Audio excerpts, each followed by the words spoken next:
जय श्री गणेश दोस्तों। आज की कहानी है मैं प्रेग्नेंट हूँ। पहली ही रात राहुल की पत्नी, जिसे वो 10 सालों से जानता है, उसे बताती है कि वो प्रेग्नेंट है। राहुल को यह सुन शॉक लगता है क्योंकि उसने।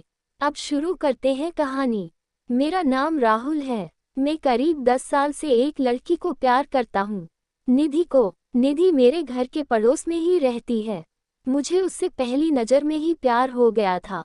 वो मेरे उस समय का प्यार है जब मैं यह भी नहीं जानता था कि प्यार होता क्या है। मेरा कपड़े का बिजनेस है, काफ़ी अच्छा है। मेरी और कोई भी इच्छा नहीं है सिवाय निधि को अपनी जिंदगी में लाने के। हम दोनों अभी तो बहुत अच्छे दोस्त हैं। निधि मुझसे सारी बातें शेयर करती है। अभी तक मैंने उसे प्यार का इजहार नहीं किया है। निधि का एक सपना है कि उसे मुंबई जाकर एक एक्ट्रेस बनना है, फिल्मों या टीवी में, इसलिए मैंने उसका सपना पूरा करने के लिए उसकी मदद की। उसके घरवालों को मनाया और उसे मुंबई भी में ही छोड़ कर आया था। निधि के पापा उसके बचपन में ही चल बसे थे। उसकी मम्मी के साथ वो अपने मामा के यहाँ रहती है। निधि को उस समय बहुत शौक लगा था, कुछ दिनों तक वो बोल भी नहीं रही थी। मामा को पापा कह रही थी। उस समय से उनका परिवार निकल गया। अब मैं चाहता हूँ कि निधि अपना यह सपना पूरा करे, इसलिए मैं भी उसकी मदद कर रहा हूँ। लेकिन शायद उतना आसान भी नहीं था। निधि 3 सालों से मुंबई में है। मैं उससे बात करता रहता हूँ, कभी कभी मिल भी आता हूँ। मेरे दोस्त मुझे कहते हैं कि मैं निधि को प्रपोज कर दूँ। ऐसा बहुत बार उनके कहने पर एक रात मैंने निधि को फ़ोन किया तो उसने वहाँ से कहा, राहुल कहाँ हो तुम? मैंने कहा, निधि में राहुल अभी घर पर हूँ। वो बोली, घर? मुझे यहाँ एयरपोर्ट पर छोड़ दिया। मुझे कुछ समझ नहीं आया। मैंने बोला, निधि में राहुल? वो फिर बोली, हाँ बोलो। मैंने बोला कि मुझे तुम्हें कुछ कहना है। ऐसा कहकर मैंने आई लव यू बोल दिया और मेरी खुशी का कोई ठिकाना नहीं रहा जब निधि ने भी I love you too Rahul बोला और बोली कि मैं आ रही हूँ सुबह तुम्हारे पास। सुबह वो भी आई और साथ में उसके माँ और मामा भी शादी की बात करने। मेरे मम्मी पापा मानेंगे या नहीं इसका मुझे पता नहीं था, लेकिन उनके जाने के बाद मम्मी बोली कि 3 दिन में शादी है। मैंने बोला, इतनी जल्दी? मम्मी का मुंह थोड़ा उतरा हुआ था। वो बोली, यह सब तुम्हें पहले सोचना था, अब तो जल्दी करना पड़ेगा ना। मुझे घरवालों का रिएक्शन समझ नहीं आ रहा था, लेकिन मैं इस बात से ज़्यादा खुश था कि मेरी शादी निधि से हो रही है। जल्दी में क्यों हो रही है इसका मुझे पता नहीं था, लेकिन मैंने मना नहीं किया। शादी को अभी 3 दिन थे। मुझे निधि की आंखों में अलग सा प्यार दिखाई दे रहा था। ऐसा मैंने पहले नहीं देखा था। हमारी शादी हो गई। शादी की पहली रात सुहाग रात। मुझे यकीन ही नहीं हो रहा था कि यह सब सच है। निधि बिस्तर पर थी। मेरे कमरे का दरवाजा लगाते ही वो उठकर मेरे पास आई। निधि ने आकर मुझसे कहा, तुम्हें किसी ने कुछ बताया तो नहीं? मैंने कहा, क्या? निधि बोली, मैंने ही मना किया था कि तुम्हें नहीं बताए। मैं खुद तुम्हें आज बताना चाहती थी। और फिर उसने जो बताया वो सुनकर मेरे सर पर आसमान गिर गया। वो बोली कि वो प्रेग्नेंट है और बच्चा मेरा है। और यह बोलते वक्त उसकी आंखों में आंसू थे। यह बोलकर वो मेरे गले लग गई। लेकिन यह कैसे हो सकता है? यह पहली बार था जब हम लोग गले लग रहे थे, तो यह बच्चा मेरा कैसा हो सकता था? और निधि मुझसे झूठ क्यों बोल रही है? उस रात को निधि मेरे कंधे पर सोई और ना जाने क्या क्या बातें कर रही थी। पर मेरा तो बुरा हाल था। अब मुझे समझ आया कि यह शादी इतनी जल्दी में क्यों की गई, क्योंकि निधि ने सभी को यह बताया कि यह बच्चा मेरा है।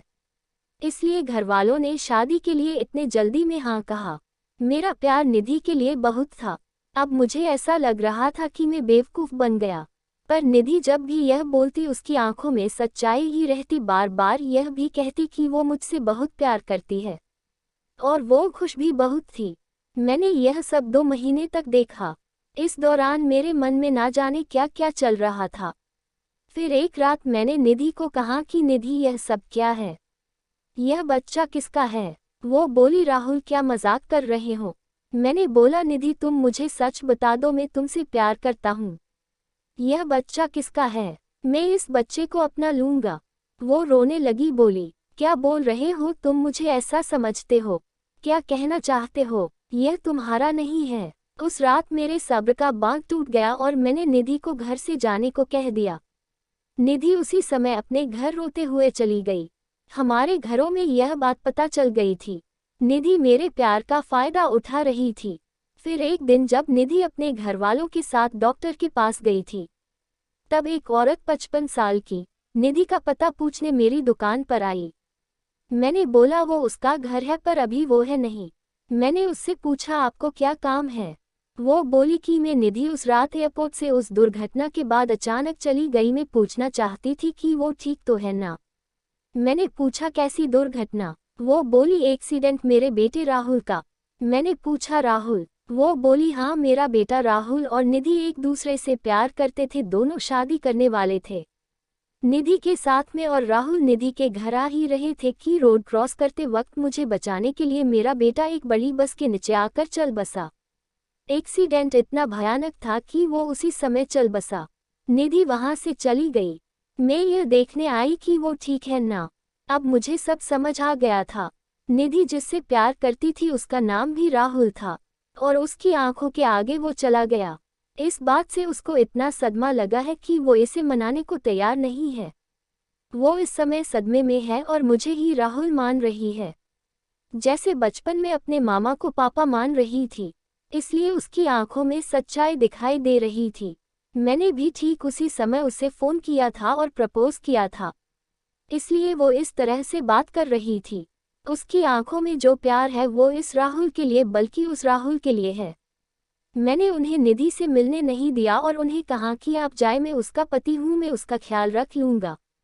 मैं नहीं चाहता था कि निधि को सब याद आ जाए। निधि जब घर आई तो मैं उसके पास वापस गया। मैंने बोला निधि सॉरी। वो रोने लगी, बोली तुम्हें इस हालत में मुझे खुश रखना चाहिए और तुम मुझे रुला रहे हो। उसको रोता देख मुझे भी रोना आ गया। निधि की इस हालत पर मुझे समझ नहीं आ रहा था मैं क्या करूं। निधि को मैं झूठा कह रहा था, लेकिन मुझे यह नहीं पता था कि वो सच को मान नहीं रही है। मैंने निधि को मनाया और अपने साथ वापस ले आया। अब मैं उसे अकेला नहीं छोड़ सकता था। मैं जानता हूँ वो मुझसे नहीं उस राहुल से प्यार करती थी, लेकिन मैं तो उससे प्यार करता हूँ और अभी उसे इस हालत में अकेला नहीं छोड़ सकता। निधि भी मेरी है और उसका बच्चा भी। अब बस मैं चाहता हूँ निधि खुश रहे। आगे क्या करना है, कैसे उसे इससे बाहर निकालना होगा, यह सोचने का विषय है।